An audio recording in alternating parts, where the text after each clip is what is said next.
Hello મિત્રો, કેમ છો તમે બધા? મજામાં? તો હું પણ મજામાં છું. તો હું આવી ગયો છું ખેતરમાં, ને ખેતરમાં તમને આજે કપાસની ચારે તરફનો નજારો બતાવું છું.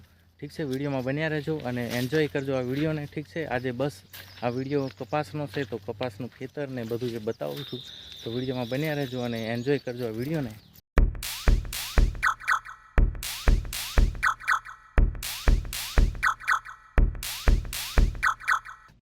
Hey, this is Rahul Baria. New vlog Gujarati mixed by music Rahul Baria. Ricky B Vlogs.